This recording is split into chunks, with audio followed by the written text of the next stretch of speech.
Great, thank you very much. The meeting of the WSESD on February 25th will come to order. This meeting is a hybrid meeting, which means that some or all of the public bodies meeting remotely and some are meeting physically in a previously noticed location where the public may attend to observe, listen, and participate contemporaneously. Please note that while we will strive to provide means for those attending remotely to participate in the public comment period, there may be technical difficulties or reasons that otherwise prevent or interrupt remote public participation. Therefore, it is important to note that open meeting law only ensures the public's right to participate and comment at a public meeting by attending at the designated physical location as posted in the notice and agenda. If a member of the public or the public body has technical difficulties accessing this meeting remotely, please alert us by email. We will do our best to reconnect you. Nevertheless, the meeting will continue.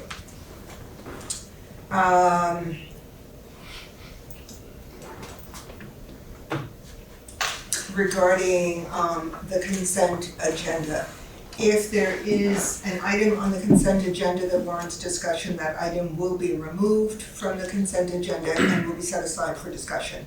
In this way, the consent agenda can be approved in one motion. That request should be made now or before the vote on the consent agenda. Okay, a couple of amendments to the agenda.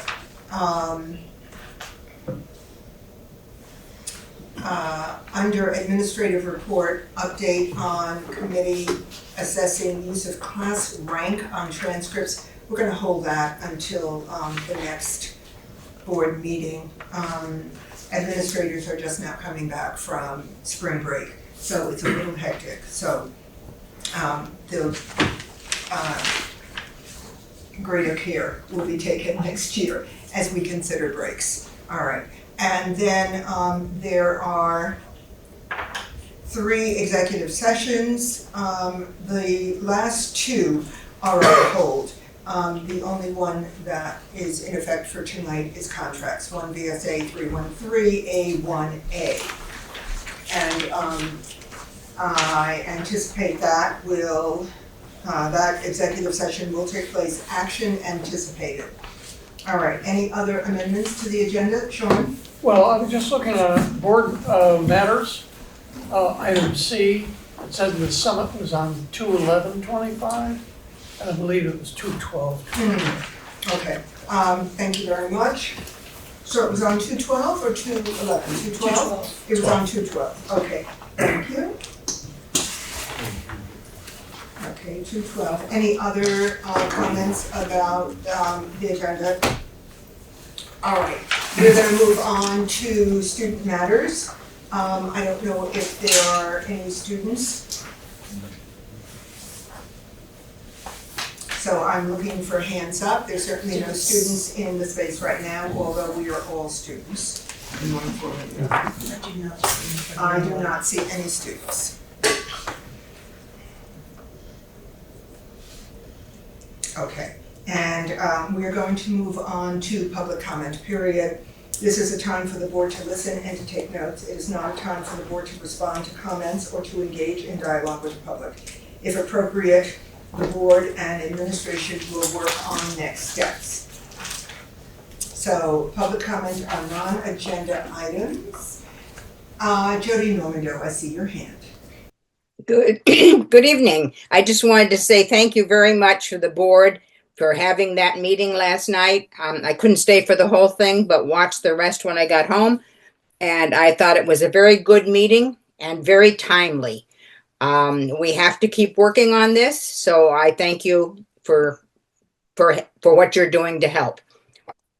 Thank you, Jody. Thank you. Kind words of encouragement. Anyone else? Public comment on non-agenda items.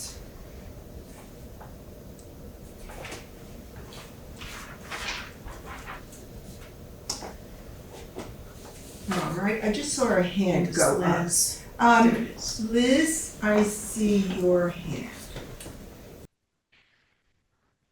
Yeah, I'd like to echo Jody's comment. It is the first time that I've ever seen a meeting like this occur. And it is absolutely necessary. I think our legislators are becoming much more aware of their actions. And I hope that they took away the feedback they got from the forum last night. So anyway, thank you for hosting that. It was excellent. Everybody was civil, which is really nice to see. So thanks. Thank you. And just as a point of information on the agenda, we are going to look to debrief last night. So just as a point of information. Other comments? Non-agenda items?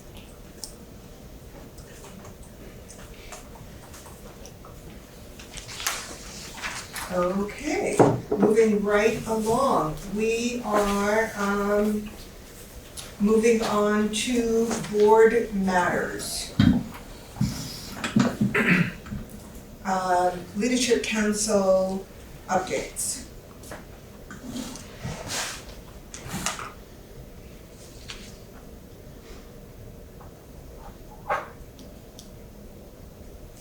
Just as a point of information, we had a long meeting last night. So as I look around Cusick, we're missing our name tags, number one. And I just say that, let's just get that out there. And number of people online. And okay, one more time, Leadership Council updates. All right, moving on to board subcommittees and SU updates. I don't think there are any SU updates.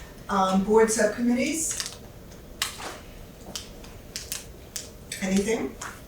All right, just a heads up, policies meeting tomorrow at 2 o'clock in central office. Okay, moving on to the next issue. I'm sort of looking around the space. And the next issue is the summit on February 12th. And that was our last meeting when we came together in this space. And I'm opening it up for comment, updates, follow-up discussion. Sean. I would just make a comment if I could. I was very impressed with that summit. I thought, my goodness, to have such a coordinated view of education by all the administrators, and it was just very impressive. And actually, I'll do a little tie-in with the summit last night. I was really discouraged last night about all the Act 46 comments that were made. And I think if people had the opportunity to look at the summit video, they would understand that the advantages to this district has been huge because of the merger. And then there were also comments about increased taxes, and as Frank has brought out many times, and as I brought out last night, the taxes have actually decreased for the last 3 years. So I think people are conflating the education tax liability with their either increased property value, assessed value, or the lower CLA. Because if you have a low CLA, you divide that by the tax rate, you have a higher tax rate. So it's all very logical. And I'm really disturbed that more people feel as if the merger was a detriment. I think it's an advantage. Thank you. Okay, thank you. Tim. Yeah, I don't want to get into rehashing Act 46 again, but I would like to see a report from at least our district looking at the numbers tax rates, I believe, in Brattleboro went up after Act 46. I'd like to know what the impact is on sharing of resources, on paper, details like that. I'd like to know what academic performance results in. More importantly, we never have received a thing from the Agency of Education on the impact of Act 46 on districts across the state. And we don't live in isolation. Act 46 impacted the entire state. So if it were good for Guilford, Putney, Dummerston, great. But what was the overall impact on the state? We don't know because the Agency of Education has never assessed the fiscal impact or the academic impact or the resource impact on schools across the state. That's why a lot of, and more importantly, and this is really important, I think, the process was wrong. The people voted against Act 46 in all four towns. Despite that vote, the state still imposed it on us. And that is an affront to local democracy. So I think that as change is being considered now, it's a natural to go back to a very recent change that took place in 2018, 2019. I think that's a natural place to be.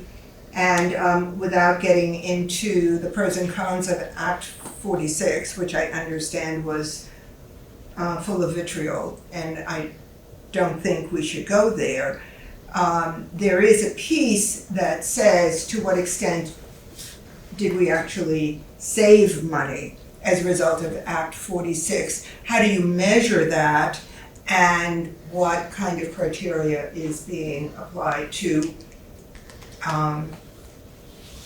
the proposed changes? So I think those are very real issues going on. That's what I'm hearing you say to a large degree, Tim, right now.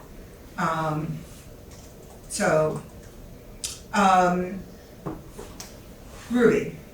I would like to, although I think that this is an important focus, I didn't see this conversation or that particular point as something that I took away from the summit. I felt like the summit. Can I just clarify one thing? What do we mean by summit? Because that was used interchangeably just now. I'm talking about the three board summit. Good. Yes. Okay. I don't know So what I think that we were referring to last night. And last night was called a summit. So let's just stay with the item on the agenda, which is, as where you are, Ruby, right now, which is a follow-up on the summit that took place on February 12th. Yes. Thank you. And so I felt like that was a really powerful presentation and a lot of information that was really amazing, really good. But it felt like drinking from a fire hose. It was just a lot. And I would have appreciated, I mean, it was 3 solid hours of just speaking and presenting. And they were all so valuable. And if I had to say, where do you cut something?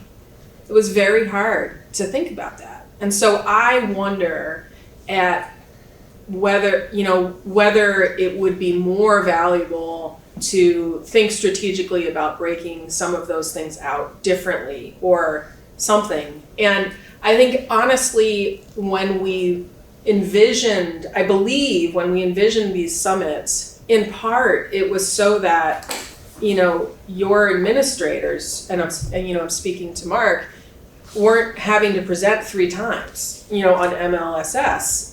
They weren't presenting to Vernon and us and the SU. And so I get that,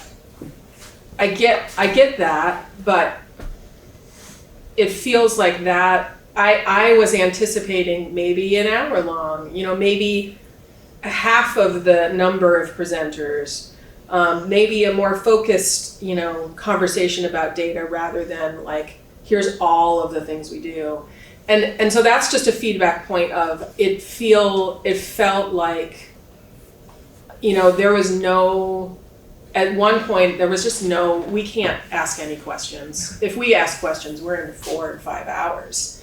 And that feels unfair to all the boards. And if we are we, and this is a legitimate question, is the purpose of the summit really just so that all the boards are in the room hearing what's coming at them? Or is there any way in which we are hearing each other? Because that didn't happen. It was really us hearing what was coming at us from the administrative, presentation. So those are those are my thoughts, because I don't know that I was really happy to receive the information. I thought it was really valuable, and I'm not sure I wouldn't be able to point to, there was so much of it. I couldn't point to one thing to say, this was a standout. There was so much great information. But I would like it to be curated differently. That would be more valuable to me. So it reminds me of something that Bryn Tucker says, and sort of being in the central office in some of those meetings, and that is, when we do it next year, we'll do it differently. We'll do it better.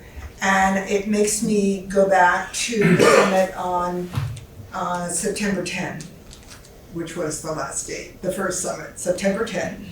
And just looking at my notes, that meeting ended at 8:38. And there was a digression before we even got to the summit at that meeting. And even with that summit, it ended at 8:38. Whereas the one on February 12th ended just after 9, I think. But you're right, it was 3 hours. And when I looked around the room, you could tell people were exhausted, and after a full day. And just a yes, quick Mark. response. It's not simple work that we do, and this is an opportunity to provide a mid-year report on all the work that we've done, and a culmination to that point in the school year, and to give the board and the community idea of where we want to be in June. That was the whole purpose of a mid-year report like that. The vision was that it would mimic the annual report, which will be coming out very shortly. It's also why we send the report ahead of time. Mm-hmm. So there's plenty of time to review before that meeting. But I sat through a lot of long meetings over the last 4 years. And that was an opportunity for us to really share at a deep level where we are as a school district. Yeah, and that meeting ended at 9:06. So it was maybe like one of our finance meetings. It wasn't over the top, but it was looking around, people were exhausted that night. Brian. Thank you. Well, my thoughts about the meeting were that I thought it was really good. I thought the information was fantastic. I didn't mind the length of it. I think because I had a chance to review the slides ahead of time, that made a huge difference. And there were some that I didn't have ahead of time, and that actually was good because then it forced me to pay attention to those pieces that I didn't have and hadn't had a chance to look at. And Mark, you began kind of with an apology, like we haven't really rehearsed this, kind of thing. I thought everybody definitely had rehearsed what they were doing. I couldn't tell how the cues were going and who was going to speak next, but it was very on target and well paced in terms of transitioning from one person, one slide, one topic to another. So I thought it was good and enjoyed getting but I am appreciative of having the complete slide deck afterwards for a full review of those points that I didn't have before. And so to Ruby's point, sometimes it's good to leave people the opportunity to figure stuff out on their own, which I guess is where we're at right now, and we can dig into it more on our own, or set up another meeting to talk about other things if we need to. But I thought it was really good. Thank you. Okay. Matt? I'll echo a lot of the same sentiments. You know, I felt like the summit was really well crafted, well put together, well done. And I think in regards to the comments about Act 46, Act 46 presented a challenge, and I found that this district rose to that challenge. And that I believe, I'm of the mind, that it is the administration, is the leadership of Mark Spino that made Act 46, anything good that came out of it for this district was a result of the administration's work. And I think that was put on display in the summit. So I deeply appreciate the work that the administration is doing. I will echo, for me, a level of my cognitive load was a bit overwhelmed. And I missed out on perhaps some key things that could have been really useful. So like you said, we'll continue to work this, course correct, grow forward from here. But I deeply appreciate what the administration's doing, and I appreciate the presentation. Yeah, I think length is good feedback, and that's something to consider moving forward. Yeah. I think the summits, this is our first year. I think it's the way to go. It really conserves everyone's energy, and we hear it as a composite, as a whole piece.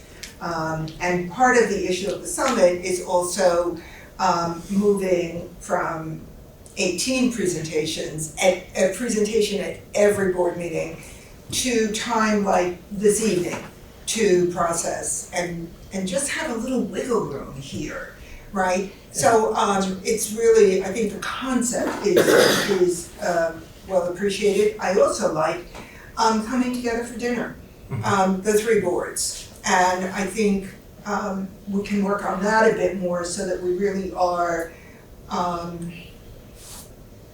not thinking about a meeting that's about to happen and spending more time sort of meshing together. So we're not sitting, and I know what happened, I could see it as people came in, so then suddenly people are sitting together, and at the end of a work day, you sort of want to sit and let your hair down. Well, I'm speaking from my own experience as well. But, you know, so we can work on that so that we really are mixing it up. And maybe that means that, you know, we take a deck of cards and we all sit in so that we're not selecting where we sit, right? That might Well, shake it up a that's little actually bit. how we organized the dinner portion. But then there was a concern that the meeting wasn't warned in that way because we had topics of discussion Oh, yes, that's that right. we were going to do. That's right. So I think moving forward, if we just warn the meeting with more clarity around that, Right. then Right, because that was the intent, to actually get people moving around, interacting right. over food. Okay, well, we could play games and then we don't need to warn it, Yes. possibly, right? But, I mean, that is part of breaking down barriers and having crosstalk, so that we're not always talking about the same set of things as we come together. I see another board member's hands and then I'll move it around. Tim? I think Jessica was first. Oh, I'm sorry, I didn't see that. No worries, I wasn't very pronounced. I don't have a lot to add. I wasn't able to attend in person, but I did watch it, and I watched it on double speed, so I thought it was. I thought the length was great. Oh, man. Certain people talk a little faster, and I had to slow it down. But so I got all of the information. I thought it was rich with data as a new board member. It was so helpful to hear from all the different pockets of the district. Things I've never known about, reflecting on my own high school experience and thinking like, wow, I wish I went to this school. So I thought it was great and I appreciated the data, and I also I'm a bit of a masochist and I like long meetings, so that doesn't bother me, but that's all I have to say. Okay, thank you. Tim? So, the Derek Bach Center for Teaching has a tip for those who lecture. And we know that lecturing is one of the least effective ways of teaching. And but those 3 hours were somewhat of a PowerPoint lecture. And the tip is a simple one. It's before the lecture. Ask the students to write down one thing that surprised you, or one question that you have, or one thing that struck you as worrisome. Just doing that focuses students on the lecture itself. Mhm. I think the whole thing should have been, I echo what Ruby said. Give me a break, I'm 75. I was tired at the end of that thing. When that last slide came up, questions, I thought, oh yeah. It was just long. But more importantly, the most important comment I think I want to make is we as a board want to get a sense of what's being done to meet the continuous improvement goals. And it was a really well-crafted presentation, but I'm still a little confused as to what new endeavors we're doing, for example, to increase graduation rate. Because some of the stuff, like alternative pathways, and like the presentations by Rhonda and Kate. Well, first of all, we've heard that before. I think most of us heard a lot of those presentations before, so it's redundant. But we've had those in place for years. So I want to know, what new things are we doing to increase graduation rates, and how are they being measured, and what are the results up to now? I would want, instead of a 3-hour presentation, really focusing on the salient issues that are impacting achievement of the goals. There has to be a laser-like focus on the CIP, the 4 goals. And we did that. And at the same time, I'm asking for it to be reduced somewhat. I'm also asking that we have more time to focus on issues that came up during the presentation. I won't get into them, but there's a lot of questions I had, but I just couldn't bring them up regarding the district's goals. But in the end, it was thoughtfully, of course, it was a really well-crafted 3-hour presentation. Everybody was proud to present what they do, and that in itself is important, to get people to, to speak out to what they put their hearts and souls into. But at the same time, that has to be balanced with what the board needs to understand where we're moving towards achieving the 4 goals. So that's all. Yeah, I think that's an important point.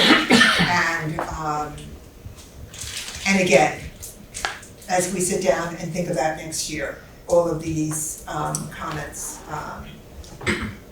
should bubble to the surface so that we can consider that. Going to your point about the energy from the various, forgive me if it's not the right terminology, but various program directors who presented. As the evening wore on, and now it's, we're getting past 8:30, and I'm watching as now it's this person's time to present. And the enthusiasm was palpable. You could feel it in the air. It was late, but individuals that we work with, that we interact with, this was their moment to share what they do in their program. And that kept me awake, if nothing else. But knowing that this was going to be a long evening, we knew that to begin with. But, yeah, so, but I think all of these points are well taken. And you should be hearing that it was really a very productive evening. Sean Murphy. I would agree with what you just said, and I'm almost 79. What I do is take a nap right after lunch. So when I get there, I'm ready to go. So, and my wife always asks me, how was the meeting? When I got home from that 3-hour meeting, I said, it was incredible. I really got to see the inside workings of cooperation on curriculum development. So that was my takeaway. I had no compunctions of sitting there for 3 hours. And I don't like long meetings, so it kept me right there, No, really? honestly. I appreciate it all. Thank you very much. Thank you. Okay. Michelle, you're online, but there are a couple of, Nancy, I didn't get to call on you. I'm sorry. One is, we were all very excited to share what we do, but I think you owe a huge thank you to Bryn Tucker. Yeah. Oh, yeah. Pulled a huge thing together with an incredible amount of data that really shows where our kids are at. And some of those pictures don't feel very comfortable. Some of those idea things don't feel very comfortable. But it's good to look at them and then say, but we're working on addressing them and here's how. And I think that's really important work. The other thing is, and I'm gonna say this from how important it is for me that Act 46 really was in many ways a wonderful gift for this district, in that our leadership team, with the support of Mark, sometimes the drive or the push from Mark, sometimes dragging us by the hair by Mark, has really brought us to a new level of school leadership that really is benefiting the children within the district or the students within the district, because the high school students would cringe if they heard me say children. But I will just say that, I don't believe, I really don't want to believe that Putney and Dummerston and Guilford and Vernon have lost their uniqueness of their school programs that they had before Act 46. I think a lot of that tradition and those things have really continued, but our leadership and our ability to move kids forward has become so much stronger. And that's what's really important coming out of Act 46.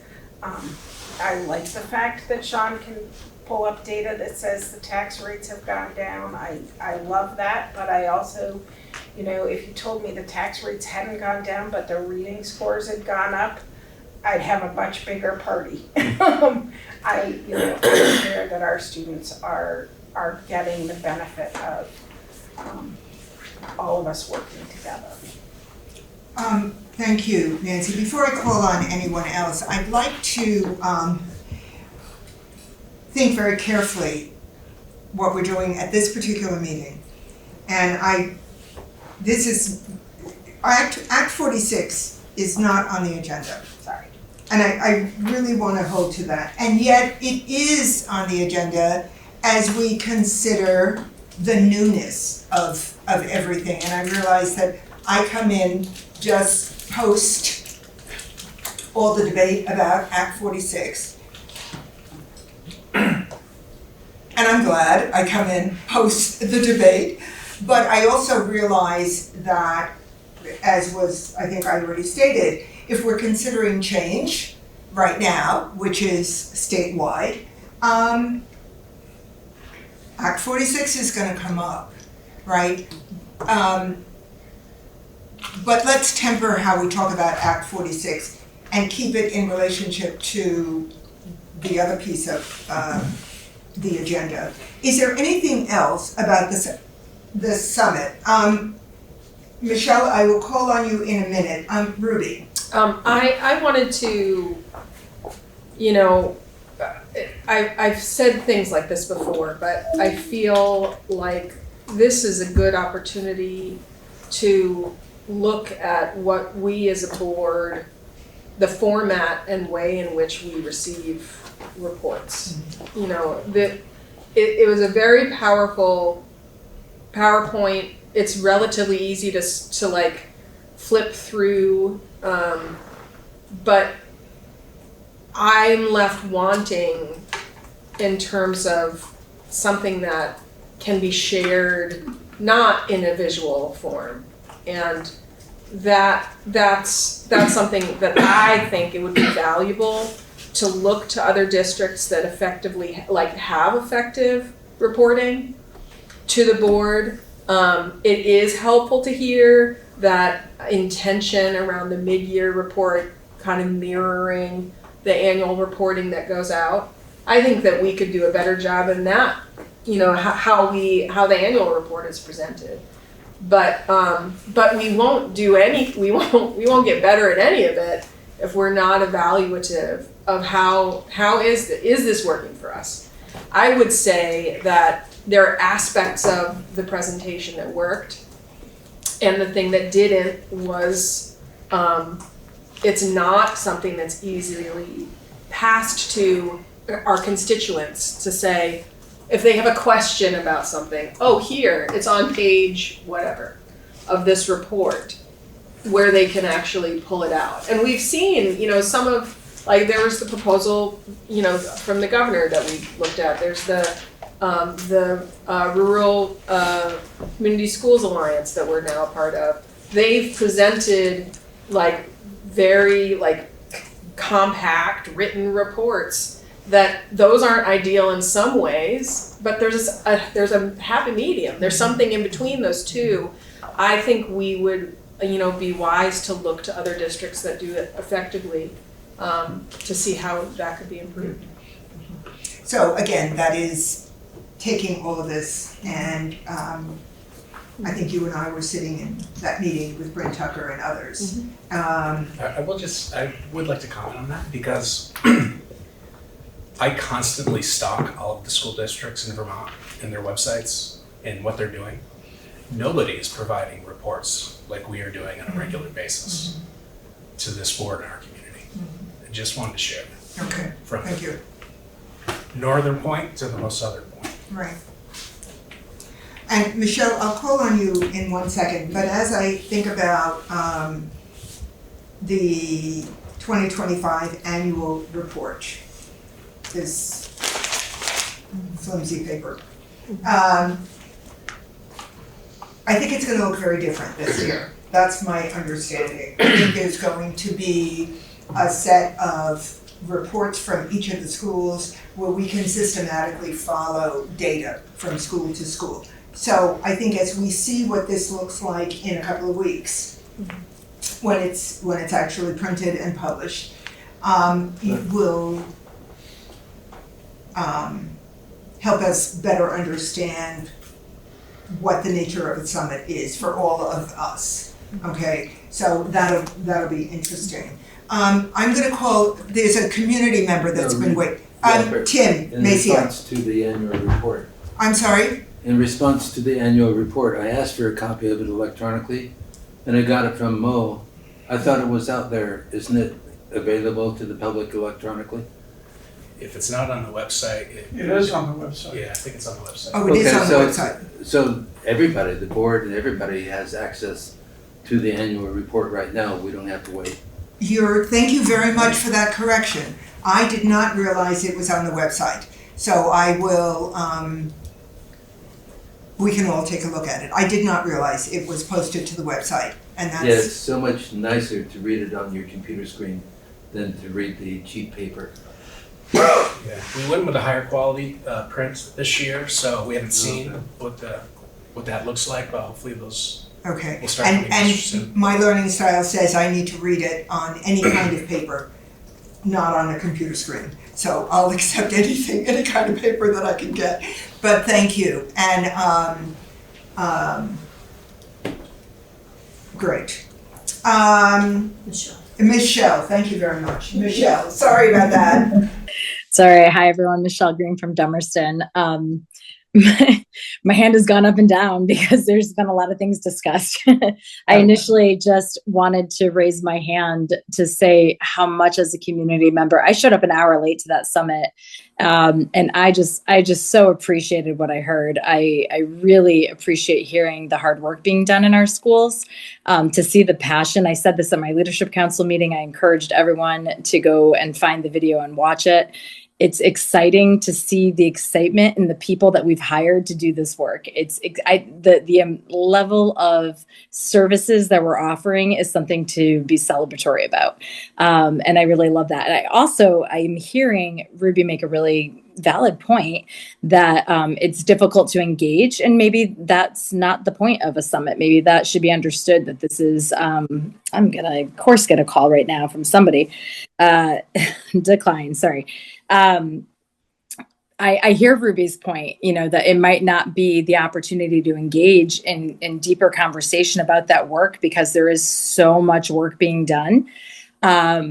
But I think that that summit is necessary. I think it should be promoted and highlighted in the community. I think that if people really, as Sean had mentioned, if people really understood the collaboration happening, and the amount of, hopefully they support the amount of services it's necessary to have a better, work on our culture and better community. But, and I say this so gently, this is an important conversation too, but this meeting is 45 minutes in and we haven't really talked about the work being done in the school yet. And so it's important to figure out how to communicate in an effective way. But I think there's a time and place. And if it takes 3 hours to really delve in and just listen and be excited about the work being done, I hope we can all find that time. And again, even with the Communication Council, promote that so that more people can be aware that if they really want to learn what their tax dollars are paying for, show up and listen to what these people are doing and how hard they're working, because it's great work. And thank you guys. Thank you, Michelle. I think the reality is the summit is here to stay, and the concept, and we're in our first year of doing this.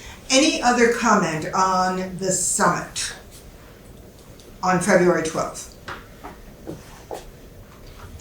So now I'm going to move on to the board meeting that took place last night in the high school. And I just wanted to give us an opportunity to debrief what took place.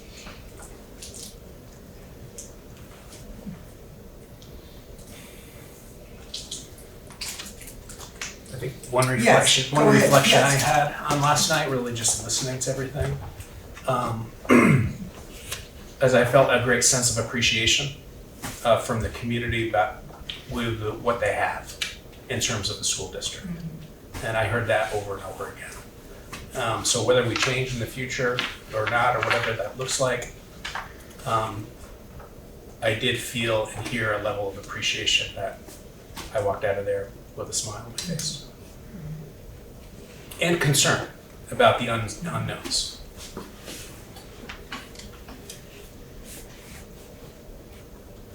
Ruby. I felt deeply appreciative of our legislators, and I also appreciated that this, there are so many unknowns, and so what we were asking them to do is show up to a conversation that was like unscripted, and we were asking them to have the spotlight on them when they were like, well, I don't want the spotlight on me. But they did it anyway. They showed up. They clearly wanted to engage, the public. And I thought they gave us good information, good intel. And that's what I wanted. I wasn't expecting big answers, but I now have a better understanding of where we're going. And that's because of them showing up and having a voice and really valuing engagement of our community. And I do wonder, I know I mentioned this last night too, I think there's value in continuing this type of engagement. It might look different or maybe there's different partners that are, trying to bring people in.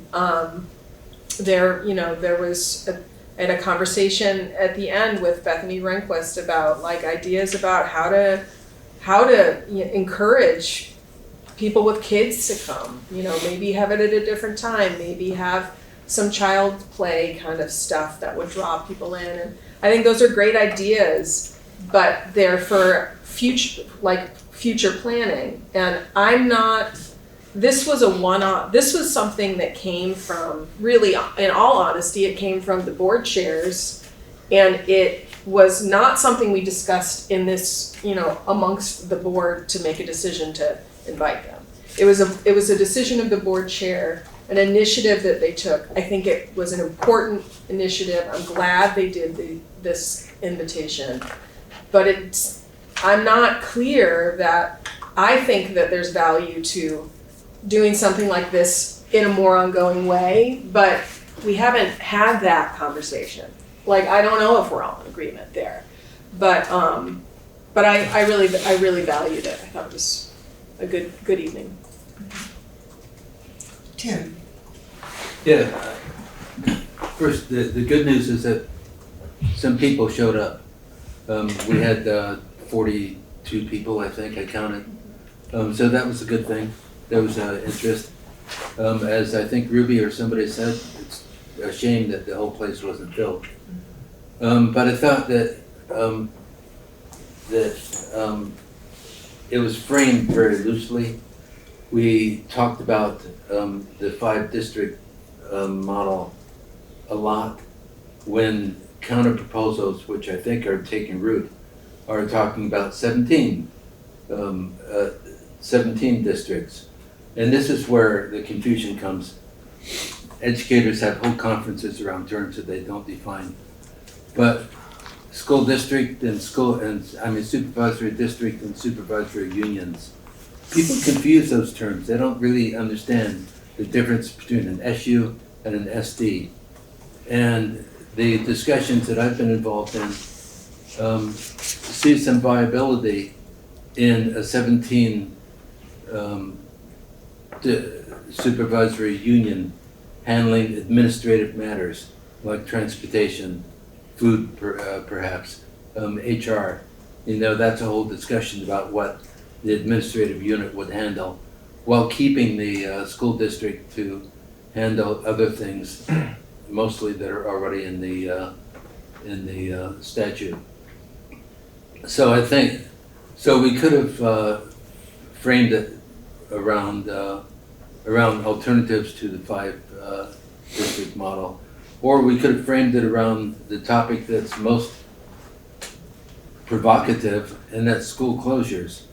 Not just school closures, but 7th and 8th grade consolidations. That's a hot topic. That's why the Rural Schools Community Alliance came together to really not fight against the notion of closing schools, but having it done in a democratic way, where school boards and the public and the schools themselves have a say in whether a school should be closed or not. And then there's the funding formula. We could have framed it around that and talked about the general ed fund having health insurance and all that. That we touched on that. It could have been framed in a variety of ways, but this was the first time, and I thought it was a success being the first time. But next time we do it, I hope the whole board comes around and really gives thought to what's the latest proposal and how are we going to frame this to get the message across to the legislators that are the messages that are really important to get across to them. I guess that's all for now. Well, I'm glad you thought the meeting was a success. I think that no matter what we do, we always have that. And this is, I think, one of the reasons why we debrief something, because we can always think about it in retrospect and say, oh, could have done it this way, could have done it. Hindsight, 2020. Yeah, hindsight, 2020.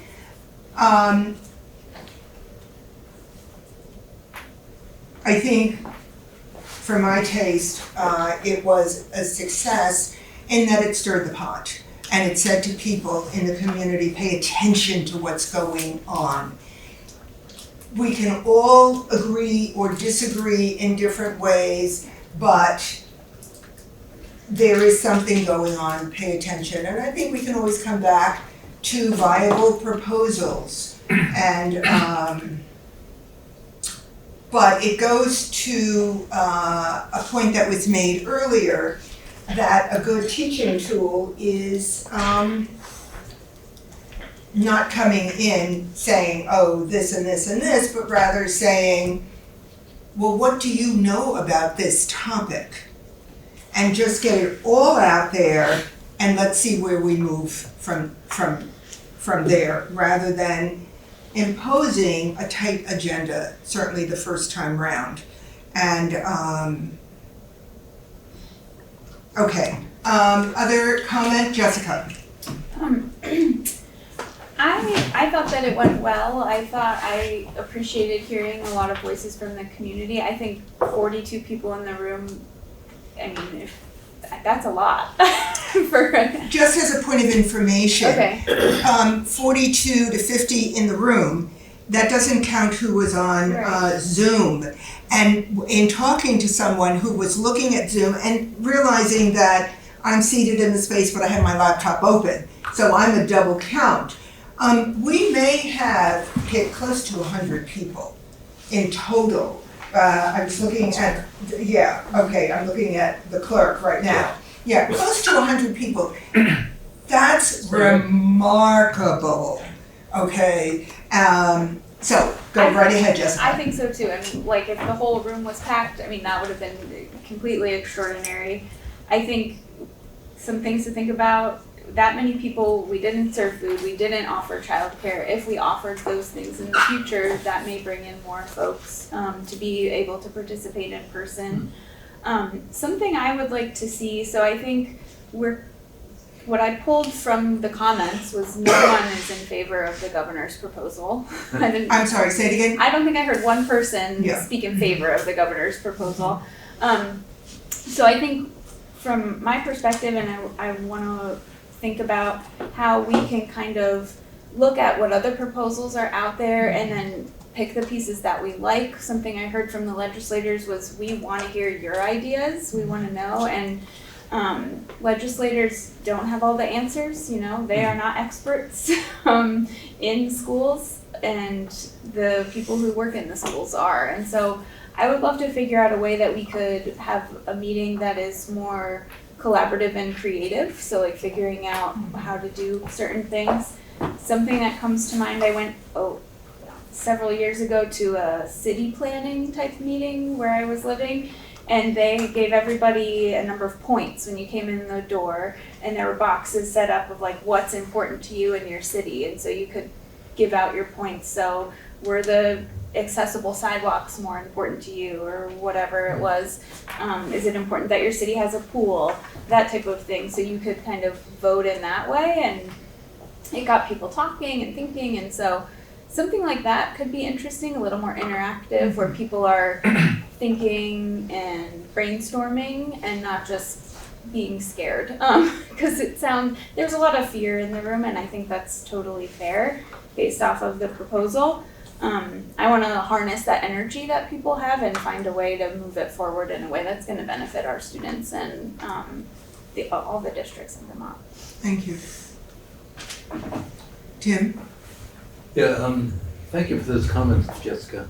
I will say that the Alliance isn't discarding everything that the governor says. And I think most people I know agree that the current funding mechanism for education in Vermont is unsustainable. We need something different, whether that be property taxes or income taxes or something in between. So it's not really us against the governor, but it's look at his proposals.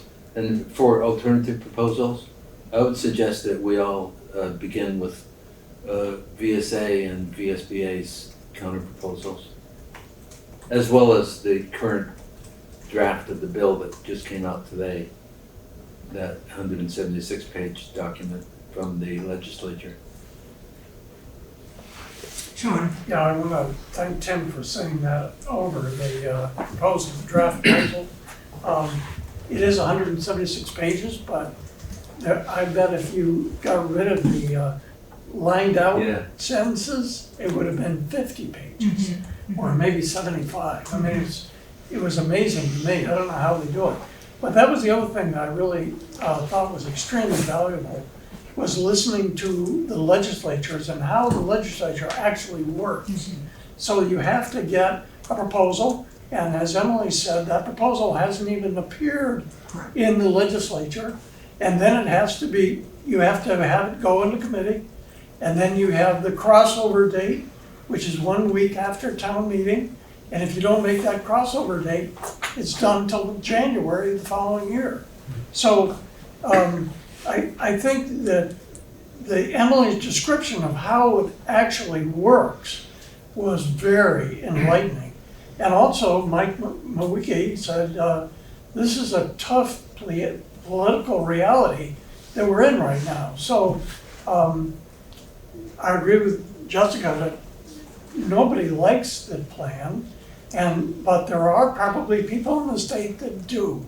So somehow we're going to have to, be able to maintain what we are able to do here in this district, and hopefully have it so it actually supports us rather than takes away from us. I mean, the whole idea of elementary schools of 450, well, that's a total non-starter. In this district, you have maybe a total of, I don't know how many kids it is in elementary schools, maybe 800. And there's no school facility, and we put all of the infrastructure work into every building. So the value of the buildings have gone up. Nobody's gonna suggest that we start tearing a building down that just had all this infrastructure work on it. So I'm hopeful, but I'm also wary because of, it seems to me, the governor's proposal with Zoe, it seems a little bit outrageous. And it's an awareness that maybe we should be working with our partners in the legislature during the summer. Because Emily presented that. You do this hard work planning during the summer months, not now.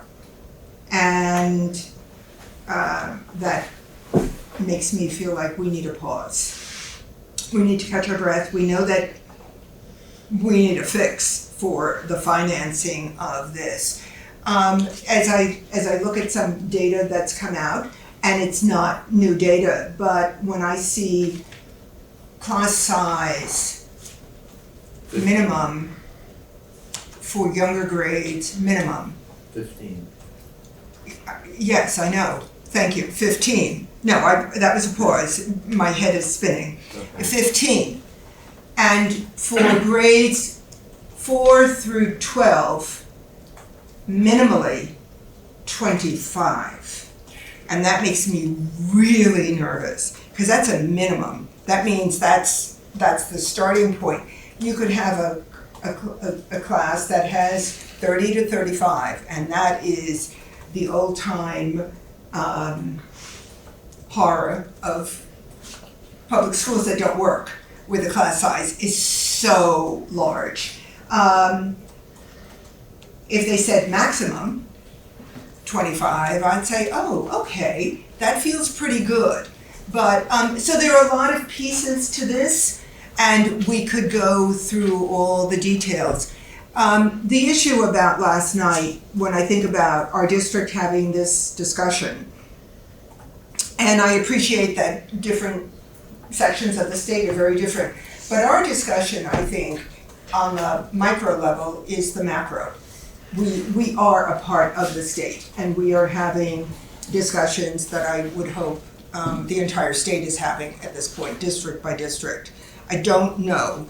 I did invite the VSBA to attend, and I got commentary back today. They'd like a copy of the recording when it's available. They want to know numbers, how many people attended. They want to know numbers in terms of state legislators who attended. And they want to post it on their website for their people to be able to see it as well as to spread the word.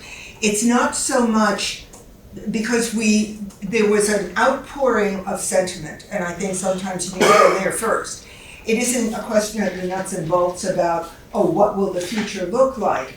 But they were looking at it as a model of, as they put it, civil courteous discourse, and a way for other districts to consider it. Made me a little nervous reading that email, as positive as it was, that they're not saying, oh, you're the 10th district to have this kind of a meeting. So I wonder how widespread these meetings are throughout the state. And that might be something to consider, to have a better sense of how awake are we through this process. Tim, your hand is up. Well, one indication of interest is the Alliance has 60 districts that have signed on. Great. And it's growing like crazy. That's great. But a discussion that I would love to have with the board and the administration is one about the ethical dilemma we're in. Wyndham Southeast is resource rich. We spend a lot of money. Other districts can't. Their per pupil expenditures for high school students is maybe $13,000. Ours is $22,000. We spend a whole lot more money. And at some point, as Emily pointed out, we have to address the statewide inequities from district to district. And that's going to be an emotional topic, but an important ethical topic to consider. Mm-hmm. Sean? Yeah, I'd just like to make a correction. Our per pupil cost is $15,851. At the high school, I was talking about. Yeah, but we don't break the high school off. I have it right here if you want. On page 4. Okay, so are we talking about nuts and bolts in terms of how much money we spend per student that has nothing to do with weighted aspects? No, this is a weighted. This is a weighted. Yeah, because so I think the state gives us 3,807 students, whereas we actually only have maybe 2,400. Yeah. So we get that extra 1,000 plus students, and you take all the students, you divide it. Yeah. Then you get the per pupil cost. Yeah, I'm not. $15,859. I'm not sure that we're talking apples to apples right now in terms of what the amount of money that's actually weighted that is tallied against each student, or in the proposal, the governor's proposal, am I going in the wrong direction? No, the government doesn't address the per pupil expenditures. This is coming from a supporting document called Campaign for Vermont, and I actually sent it out to the whole board. And it lists the 10 largest high schools in the state, from Champlain Valley to Mount Mansfield, and Brattleboro is 22,049. The statewide average is 15,000. Okay. None of the other schools come close. So I do recall the governor's proposal coming up with a figure that was a non-weighted number. But I think that's all for discussion. And I would hope that we are one state and we are one district within the state, and possibly a much larger district than we are currently. So I think these are all issues that need to come up. I am definitely interested in hearing how the board wants to proceed. And in terms of having another, what is in essence a community meeting, a community forum, to discuss proposals. But if we are going to present proposals to the community, then we have to do it in a very structured way so that we're coming in talking about specific proposals. Brian? My reaction to the meeting yesterday was that I thought it was a really good opportunity to hear from the public what they were most concerned about. And to hear that stated in many different ways was really helpful. It's kind of unfortunate that we're only able to focus on what the governor's plan is at the moment. Because I think as Sean has pointed out a couple of times, there's a lot about that proposal that probably just won't happen. So I think going forward, it would be helpful to have more meetings like this when we have other proposals to consider. And I don't know how that would be structured, but if there could be one or two other proposals that could be compared and contrasted that people could react to, that would be really helpful as a way to inform the public and keep ourselves informed. And then let our legislators know what is important for our community.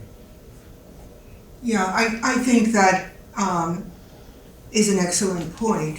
I also heard last night that regardless of what the state comes up with or what the alternative proposals are, the governor's plans cannot be vetoed at this point. I did hear that last night. So there was concern about how far can we push this. So I thought we got some interesting information from the state legislators sitting there last night. I see some community hands up, but Sean. Well, I think that the legislature can veto, and they don't have the veto override. In other words, they could pass, and then Scott could veto it, and the legislature doesn't have the ability at this time to do a veto override. I did not say it correctly. You're absolutely correct. I didn't either when I started out. So Say it again? I didn't either when I started. Yeah, the vocabulary is essential in all of this. Yeah. Yes, I agree. Liz, your hand is up. Yes. The governor's proposal isn't actually a piece of legislation that's been passed. Right. But I am part of a statewide group, and I was online to see another district. I think it was Heartland, and Rebecca Holcomb is one of their representatives. And as she pointed out, here is the biggest driver of the cost of education in the state. And she, I don't know how many of you know who she is, but she was once Secretary of Education in the state, and she actually quit over Act 46. But she was pointing out that healthcare in New Hampshire is a lot cheaper. So we are clearly doing something wrong there. And I hope that the legislators heard loud and clear that we need to look at what they're doing, what has been pushed into the education fund that does not belong there, unfunded mandates that have been passed on to schools. And I would also like to point out that the new funding formula that we have benefited from, that came from a 2-year study at UVM about how to weight pupils. And prior to that, we were not receiving any extra money for the number of low-income students we have, and English as a second language. Champlain Valley was taken by surprise. I don't know why. Formula was out there. They should have known about it. but they saw their budgets go up a lot because benefited from the prior funding formula that hadn't been changed in well over a decade. So there was some sticker shock there, but just focusing on like closing schools, this and the other, it's not going to really help much. It will kill some rural towns for sure, but the primary drivers here are healthcare and the lack of housing. People want to move to the state. They want to move to a town that has a good school, don't have the housing. And, not that the legislators who were there last night are to blame, but that's been a long-standing problem in the state that we have not worked on. And there's only so much money you can save. The bigger you make the district, the more administration support you're going to need. And that pushes school boards further from a centralized office. And here's something very interesting I heard from people I know in other states. COVID money. Because we're a small state and because we have this, the way our districts are set up, COVID money actually did go to the schools. There are states where none of the COVID money actually made it to the schools because of all the administration it had to go through. So, I think I want them to be thinking about things like that and looking at what the legislature has done in the past and not be in a rush to get something on the table. It doesn't have to be a rush. I mean, I know people were angry last year at how much some of their budgets went up. Our budget passed. It did go up. It didn't go up a huge amount, but we have also something else to remember is that this area, even with the amount of poverty that we have, has always supported their school budgets. We value education so highly that even in tough years, we've passed those school budgets. Having lived in Putney for 50 plus years, there was only 1 year where we actually cut the school budget by a small amount, and it was during one of the great recessions, I think like 80s or something. But, these are all things that are contributing factors here. It's not just schools themselves, it's things like health insurance, Yeah, and lack of housing. I think And- those are excellent points, Liz. And that they need to take into account what's going to happen if they close a bunch of these smaller schools. Property values are going to go down,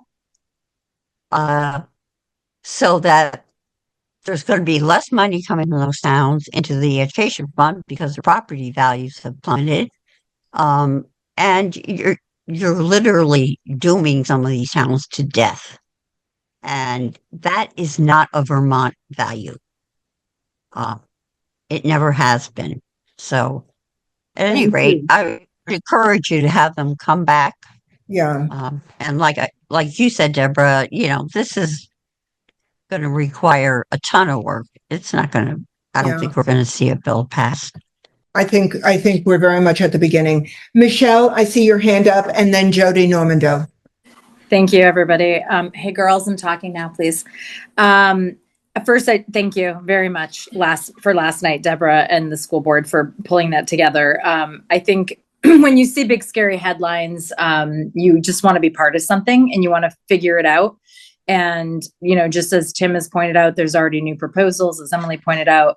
It's hard for the average person when you don't have you're not on top of things or have access to know how to be engaged and involved at that level, even though you care very deeply.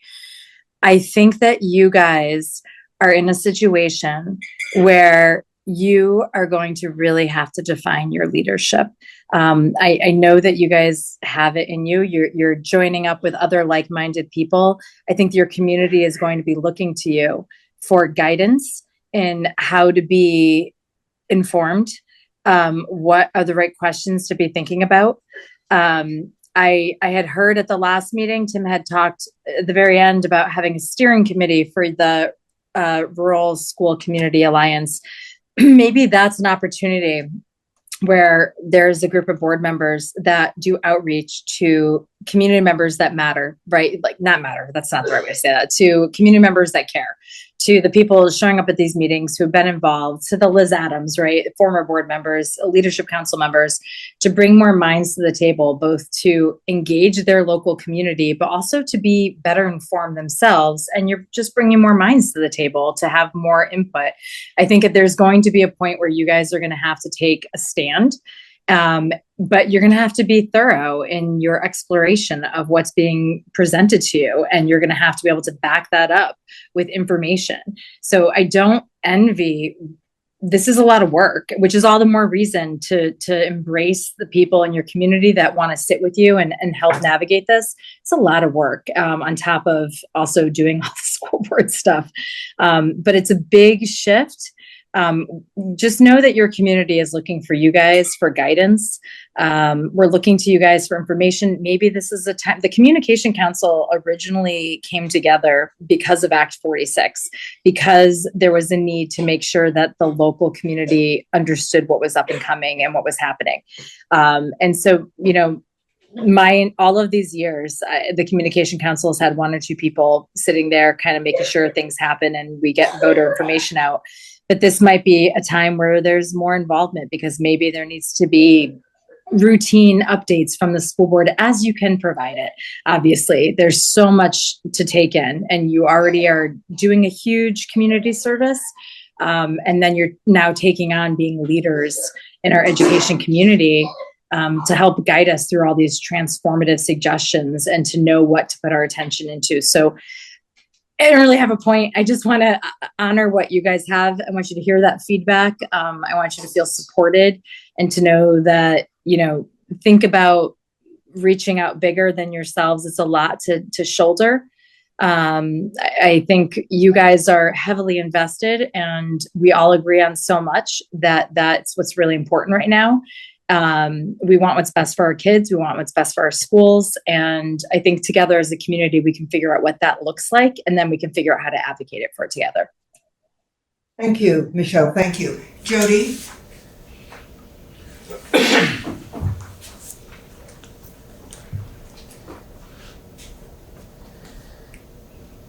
Jody, your hand is up. If you unmute yourself, please.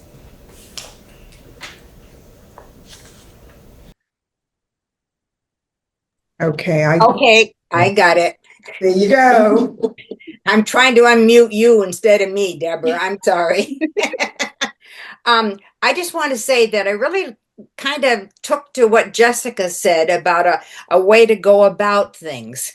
And I think Jessica's going to make a valuable board member, actually. And so that's good that we have her. She's got some different ideas. Where she talked about you get how many points when you come to a meeting and you put them where you want to put them. So we need to maybe ask the community what is valuable to them and maybe take those points and let them put them in buckets where they feel we need to do in education and then work from there. And that way you'd get the community involved, as Jessica said, and you may come up with some ideas. I mean, do they want to be consolidated? Do they want to lose their school? Do they want to,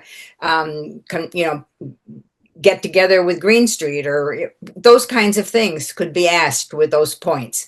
So I just want to back up Jessica. Thank you. Thank you. Thank you. And I'm just going to qualify one thing you just said, Jody, and that is Jessica is. Okay, I want to put it in present tense, not will be. Okay, so thank you very much. Coming out of the gate really strong. All right. I think this is not a one-off. Last night was not a one-off. This conversation is going to continue. Can Yes. I wrap it up with a bit of irony? The VSBA sent this out to us today. You might have seen it. So the State House of Representatives passed a resolution, HCR 21, and I won't read the whole resolution, but parts of it say, whereas all too often Vermonters do not fully appreciate the scope of the commitment school board members make to their duties and the challenges they encounter in performing this critical civic role. And then they go on to talk about how important school boards are. And they say, the General Assembly expresses strong appreciation for the essential role of Vermont school board members in the state's public education system and designates February as School Board Recognition Month and so on. The irony is that in the same week, they're making a proposal that would cut the number of school board members in Vermont from 900 to 25. Yeah. So here we go. Here we go. Okay. So I'm going to move on. It's 7:25. I'm going to suggest that at this point we take maybe a 5-minute stretch break, and then we come back at 7:30 and move through the rest of the agenda. We have two other issues under board matters.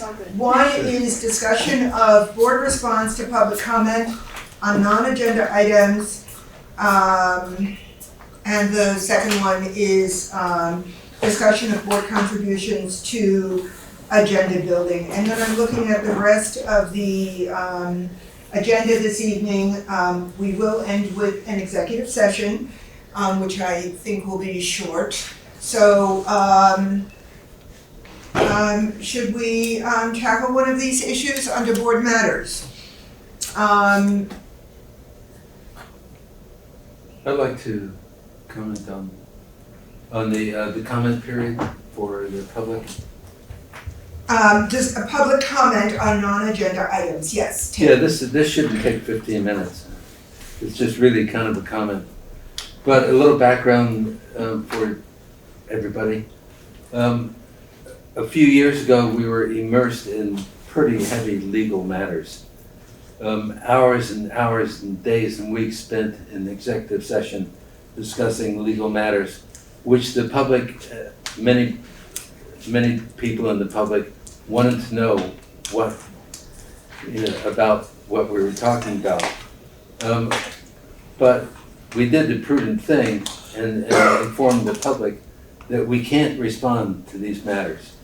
And that's why that written statement was made. It was a statement to the public about how we just cannot comment, respond to your questions. I have a different perspective. Okay, let me finish then. I'm so sorry, I didn't mean to interrupt. No. So there's a tacit understanding that we would do the legally prudent thing and not respond to the public. So that's one thing.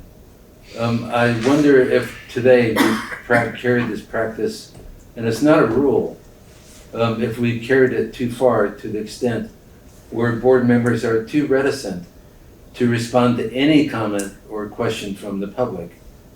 Now, we follow Robert's rules for small boards, which gives us flexibility. So it's not a Robert's rules thing that we can respond if we want and not violate Robert's rules because we followed the ones for small boards. So then I looked at policy C3, public participation at board meetings. That policy contains no restrictions on board responses to public comments. And in fact, chairs do respond on occasion to public comments. At the board meeting where members of the public brought up the issue about the finance committee not being publicized, Deborah, rightfully so, responded to that, and gave them a reason why the Finance Committee public session was kind of embedded in a regular board meeting. So you responded to Dick DeGray and Jody and the others, and there's nothing wrong with that. That's appropriate, I think. On occasion, we should respond to them, I think. Some time ago at a retreat, some years ago, a former board member spoke about the importance for board members to be responsible bystanders. In fact, we do this all the time non-verbally by nodding our heads with head nodding to public comments. But in my mind, being a responsible bystander includes speaking up to support comments made not just by fellow board members, but also by members of the public who elect us to these positions. So to be sure, board meetings conduct business of the board in a public setting, and the chair should have the prerogative to cut off or table discussions that are exceeding time limits or just getting carried away and exceeding the 10 minutes for the public. That's the prerogative of the chair to cut it off at any time. But the only point I'm making is that on occasion, board members should feel comfortable and use their own discretion, using our own discretion to decide when or if to respond to members of the public and not feel like we're constrained by some Robert's rule or some agreement that we have never really voted on. That's all. Okay, other comment? Can I just clarifying point? As you talk about past history, this was not the comment that was used past history with the board. This is a comment that came into play as I became board chair. Before that, it was a very long set of iterations about how and when the board would or could respond to comments from the public. I vividly recall the former chair reading that statement at every meeting, and it enabled the board and administration to respond even as we went through that very difficult period. So it's only recently, less than a year, that this comment has existed to sort of tighten it up and curtail it. And you are right, there is no legislative stipulation, there's no policy stipulation. I'm looking at C3 right here that says how we should handle public comment. The only stipulation is that we must have public comment on non-agenda items at every board meeting. That is the stipulation. How we choose to handle it is up to the given board. So, comment, Sean. Yeah, well, no, we had Matt. Okay, Matt, Sean.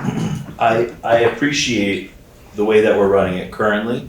I think it allows us the opportunity to gather more information. I think active listening, participating, hearing public comment is important, but then allowing us the time to digest what the public is bringing us and be able to respond in a thoughtful way, I think will prevent the board from reacting based on emotion and without the ability to collaborate with the administration, or vice versa, for the administration to collaborate with us. So I think where it's logistical or there's clear evidence to bring forward, we respond as we do. But I like the ability of pumping the brakes and responding at a later date. Sean.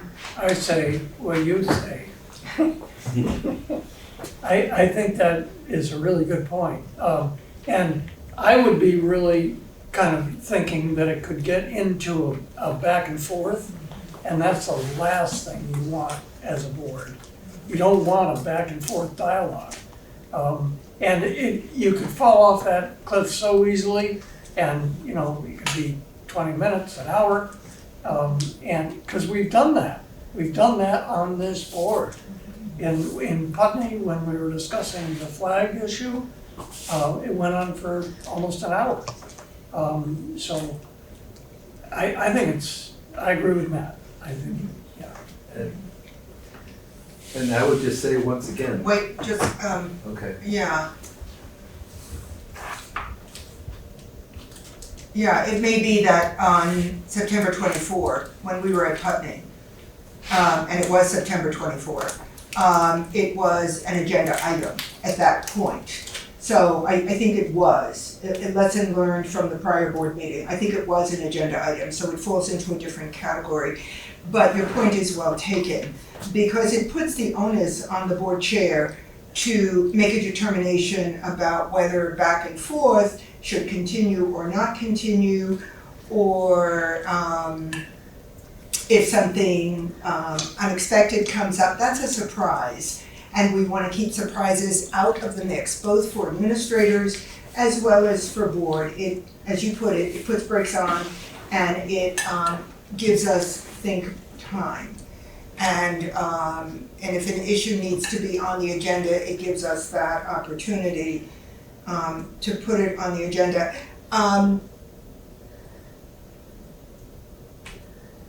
As has been said to me, that it's at the board's discretion whether the board or members of the board are enabled or allowed to respond. That's a responsibility, a decision that I feel very uncomfortable with as board chair. And yeah, so anyway, okay. So other comment about this issue as we consider,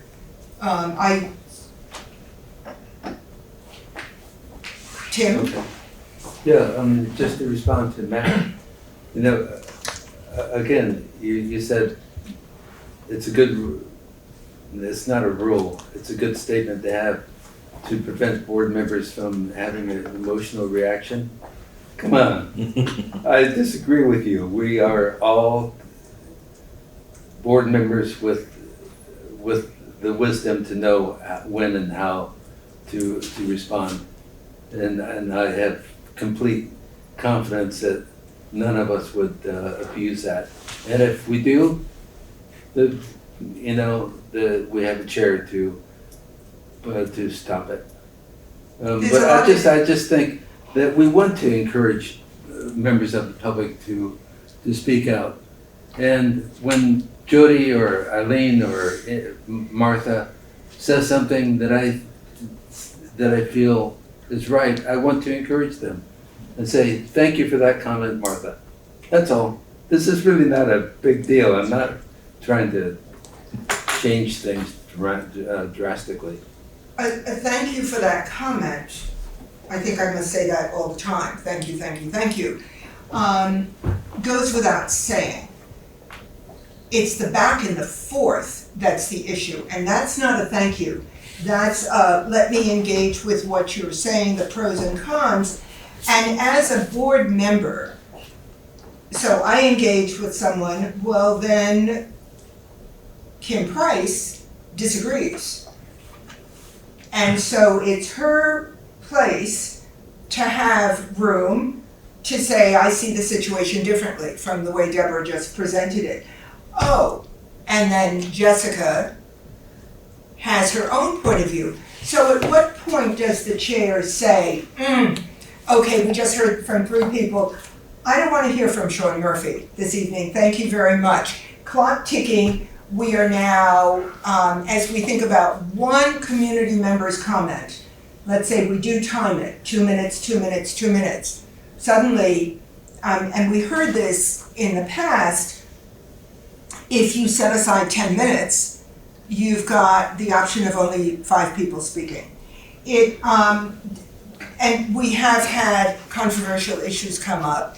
And we always want adults at this table to function as courteous, civil adults. I don't know that that is a guarantee. We come here, we're tired, the issues are controversial, and we do our very, very best. So, and there are lots of times when the issue that comes up before us is not necessarily a board-related issue. It's on the implementation side of the house, the admin side of the house, and we have a firm rule, no surprises. Okay, we don't want surprises either. So there is that back and forth. Is there any other board member who wants to chime in on this? Otherwise, I'm going to open it up. Michelle Breen has her hand up. Okay, Michelle Breen. Hey guys, I feel like I'm doing a lot of talking tonight. I just want to say I think that it's pretty clear that when a question can be answered, it should be answered. When a discussion needs to be had, it belongs on the agenda. That's how it works, right? I've been in the position of being a chair, and it's very, very difficult. You can be very wise and we can be very caring. It is very difficult when people are passionate and they are trying to communicate with you and you want to hear them out, to also set those limits where suddenly there's a redundancy that requires that topic to be on an agenda. And that happens. It's happened multiple times that I've witnessed in the last 5 years. I think, as an example, was it just Halifax, right, where their boardroom was inundated with people who misunderstood how the room works, and they started making demands about the LGBTQ lunch. And from what I could tell, the board was a little weary on their scope and didn't know what to do. And they just sort of suddenly were making a rash decision, where something like having this sort of disclaimer that allows them to pause, I think is wise. It's a good thing to have. It's a good thing for the chair to lean on, because it's really hard to be in the hot seat where you're trying to both respect everyone's voice in the room and also respect the rules of open meeting, and also not leave people unprepared, as Deborah just mentioned, no surprises. So, I've never heard the disclaimer as like we won't respond. If there's a response that's indicated, great, get it over with. Reply to people, especially when it's one person with one issue. Tell them where to get the information, whatever. But when you see a trend, if you're seeing something bigger, redirect where that information is, or it goes on the agenda, or let's talk about this more in depth. I think the way you're doing it is just fine. Okay. How does the board, we've heard comments, how does the board want to handle this this point? Is this something that you want to take to a motion? How do you want to handle it? I'm sort of looking around the room. We had a discussion. Do we move on? I think we move on. Yeah. We move on. Yeah. Okay. I All don't right. feel Okay. I need to do anything. Okay. I appreciate the conversation. I'm ready to move on. Okay. All right. We're going to move on. Discussion of board contributions to agenda building. Well, I think this is the perfect spot where if there's public comments that's a board member wants to have further discussion on, this would be where we would continue that if there's something that needs to be discussed. And I would hope that board members would write me an email saying it needs to be on the agenda. Okay, other comment on discussion of board contributions to agenda building. Tim? Well, I'm talking a lot today, but yeah, the agenda building, to me, in my administrative experience, I've built many agenda, and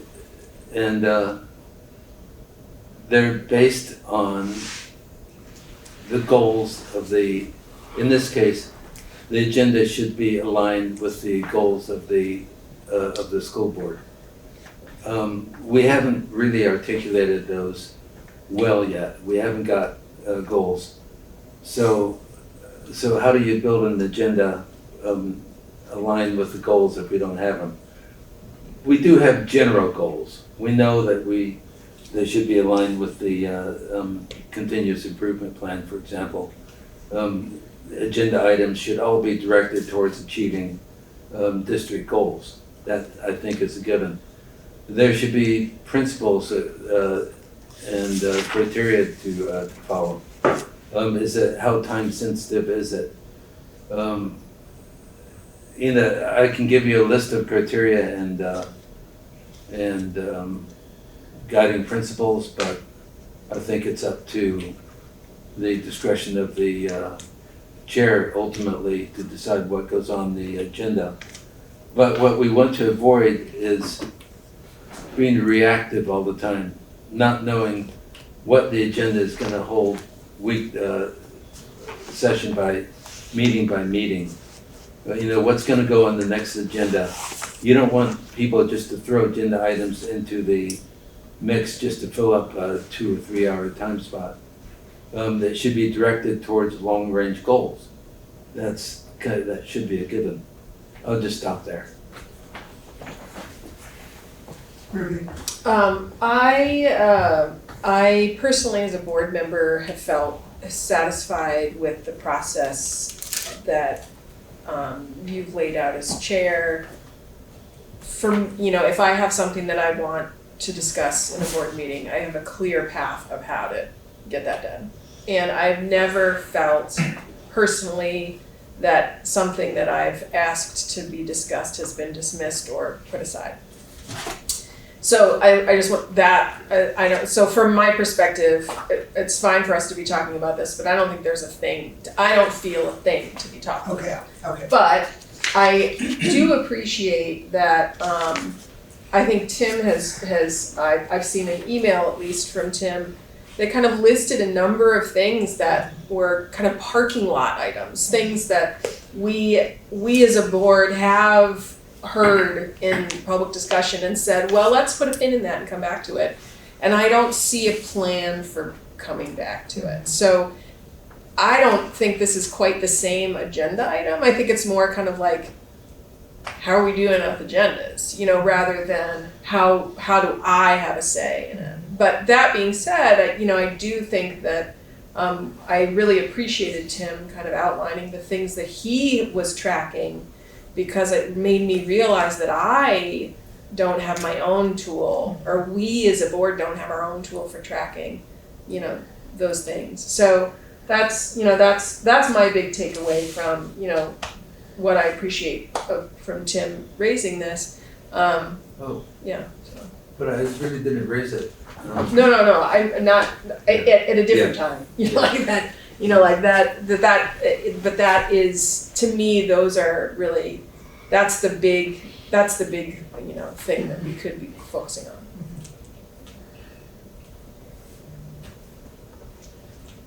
I know that creating an agenda is a really powerful place to be. And I do know, in working for institutions, the frustration of sitting and having an agenda imposed where we sort of look around and it's like, where did that come from? Or how is that going to further our needs as an academic community? And some situations, the suggestion has been made that it should not be 1 or 2 people building an agenda, but rather a committee building an agenda. And that is a way of keeping the agenda thematic. Okay, that's what I'm hearing. That's how I translate CIP, right? This thematic approach to a given year. And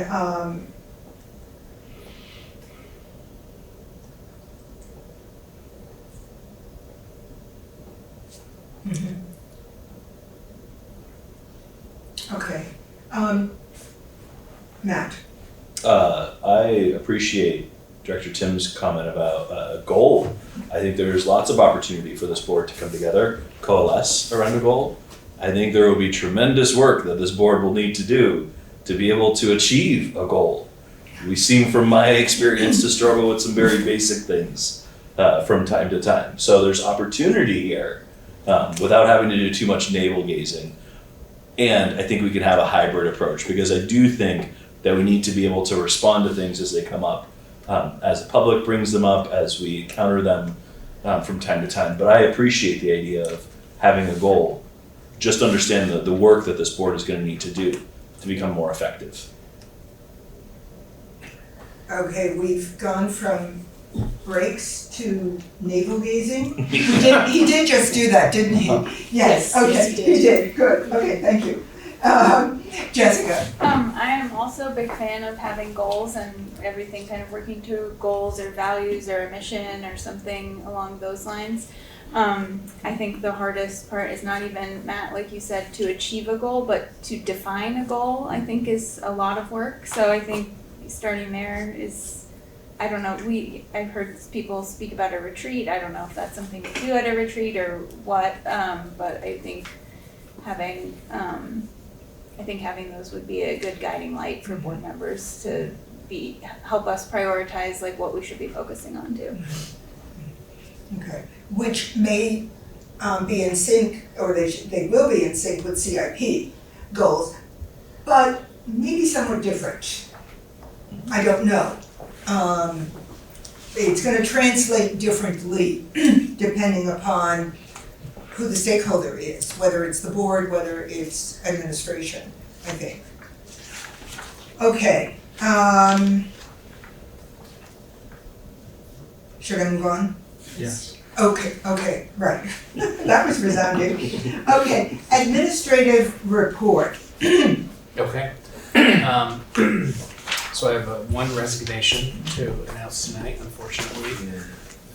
Chris Brewer, current Dean of Students at UHS, will be moving on to other adventures.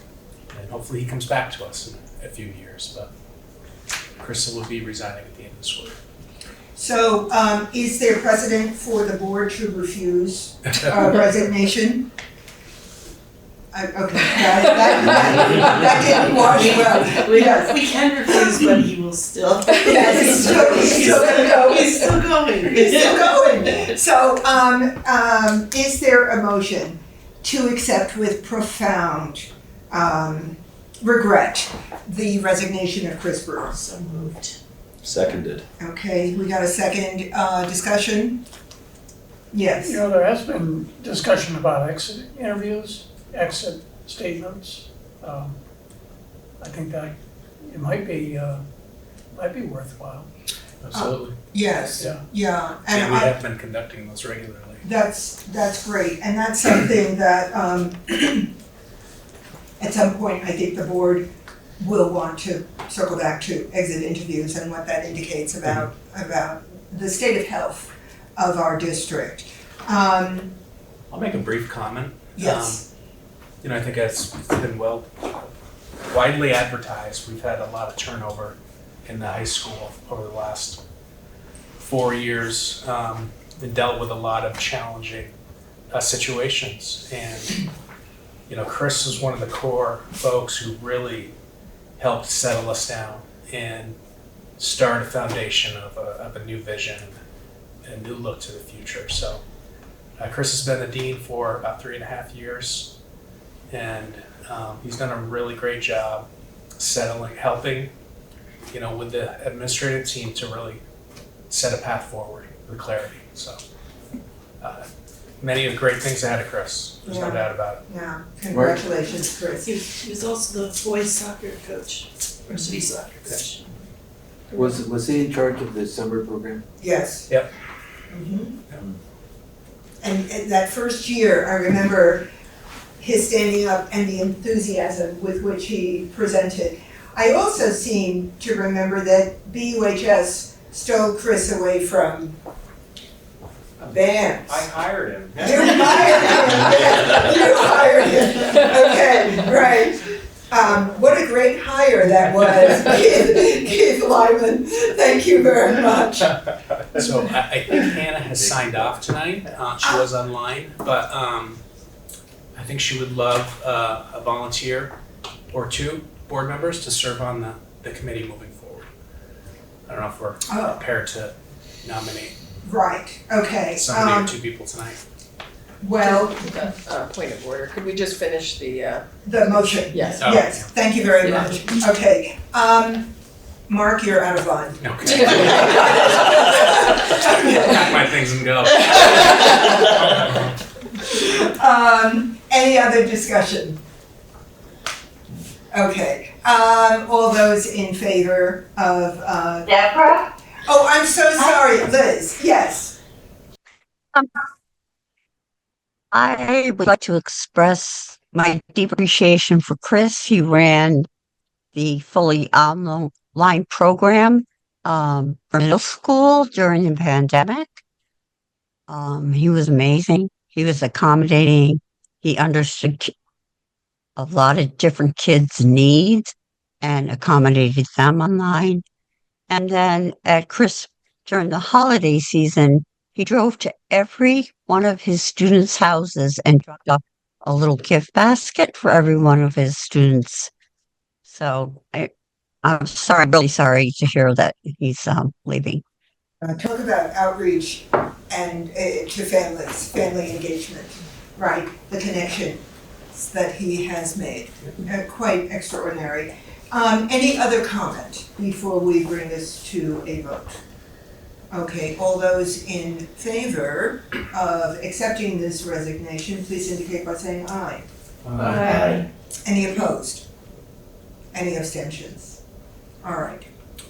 Okay. Okay, brighter news, I do have an announcement. Wait, so, we're gonna go back to, circle back around. I think a meeting last night, a meeting tonight, we're a little tired.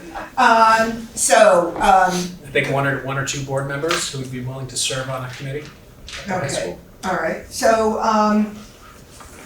so we could cover that base right now. Do we know when? I would think Hannah would want to post this almost Okay. immediately. Can you speak a little bit to what it involves, being on the committee, and what the committee is?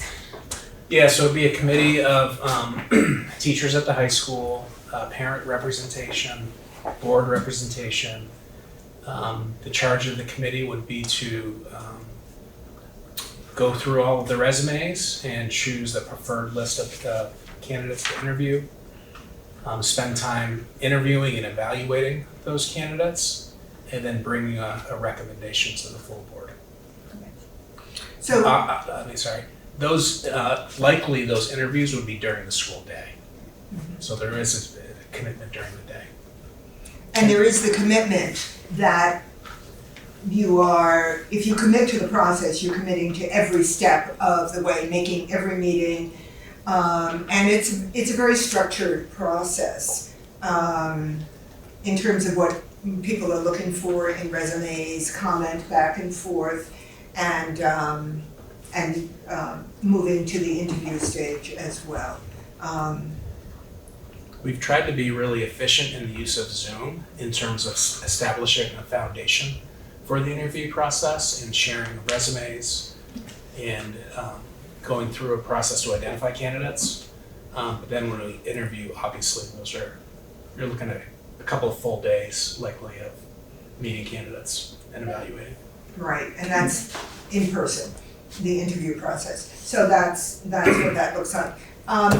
So Right. can you give us a picture of how long that process typically takes? I know it could vary a lot, but So if we start an interview this week, we probably run that for anywhere from 3 to 4 weeks based on the candidates that we're seeing that come in. If we feel like we have a strong list of candidates that are coming in, then we'll establish that process of going over the protocols of the interview process, the do's and don'ts.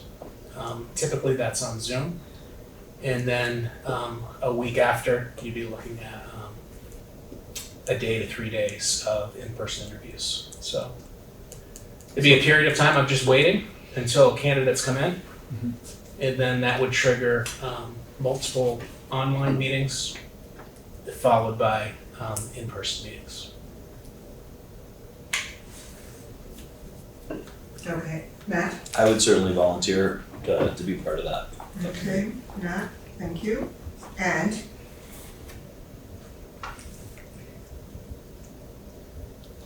I'll give it a shot. You're gonna give it a shot? No, I will participate. Great, thank you. Okay, thank you. All right, Matt and Brian, that's perfect, thank you. And we're still on hires, resignations, retirements. Yeah, so I just have an announcement. It's not for the board to officially vote on this because it's actually SU hire. But we have completed the process of identifying a preferred candidate for our school nutrition program as the director to help lead us forward in building our new program. And I'm happy to report that Harley Sterling from Windham Northeast Supervisory Union will be joining us as soon as April to help build the program. And we had board representation from this board with Ruby, Carrie Imadon from Vernon, and who was on the SU? Kim? Deborah. Well, no, I think it was Carrie. Oh, Carrie, both. Wait, Yeah. Yeah. I am on the SU, but Yeah, I'm no. not quite sure when I was You weren't running. you weren't in the Board in the interviews. No, I was not. No, this is like public comment on knowledge. But we had teachers, Yes. principals, Yes. Parents, so wide representation, and feels like a really good step for us in building our own food program. First time ever. Bellows Falls cannot be happy with us. No. May I speak? Yes, of course. Although I think Harley is an exceptionally good team builder. So I think, and I think that I know this from just living up north. I think that he's really built a wonderful community of cooks and managers underneath him. So hopefully they don't hate us too much. But man, I first of all, I think this is a great hire, Mark. I'm really excited. And I also just want to also highlight that it was a really it was a great process, the search process. And and so hopefully this speaks to the Dean of Students when you do that search too. It was easy, it felt collaborative, it felt like we all, had one voice and one, idea about things. It was great. So and that culminated in this exceptionally good hire is just, this is exactly what you want out of this type of search. So I'm really excited. And I'm excited for when Harley comes and you can meet him because this is a huge step for our district, but also he is an extremely inspiring individual. Yeah. So I'm really excited. That's great. Yeah. That's great. And that's it for me tonight. Okay. I must say, being on a search committee, it's a great way to interact with individuals across the district. Where you might not even know their name, right? So it's great sitting at that table and having those discussions. All right, so does that take care of hires, resignations, and retirements? It does. Yeah. Okay, and does that take care of your administrative report? It does. Okay, moving right along, the consent agenda. We have approval of minutes of February 11 and February 12. Is there a motion? So moved. Thank you. Second. Thank you. Discussion? All those in favor, please indicate by saying aye. Aye. Any opposed? Any abstentions? All right, thank you. Approval of minutes. And in terms of new business, the Policy and Amendment Committee is presenting 3 policies for a first reading. The first one is D1, personnel recruitment, selection, appointment, background checks. And this was just warned for, it was just readopted December 12, 2023. But as we move on and we realize that the director of school nutrition was not embedded in this policy. That's a directorship, and it, by virtue of this policy, requires board participation in the interview process. So that's why we are revisiting D1. The next policy for a first reading is F16, head lice.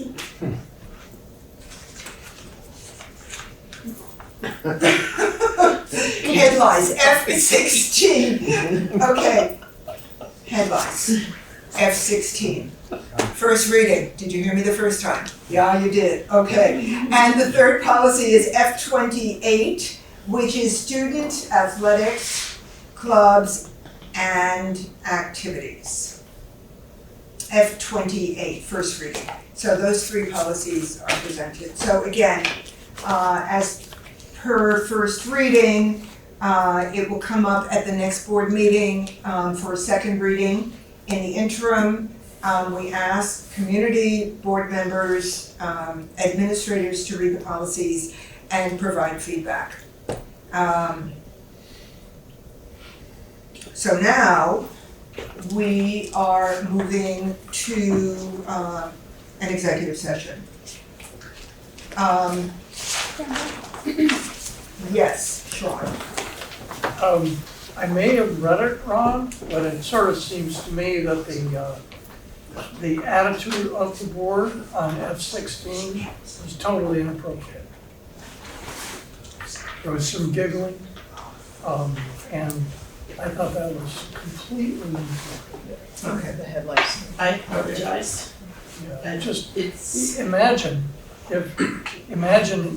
knowing the student who has that issue, and then to have that. I have dealt with it multiple times.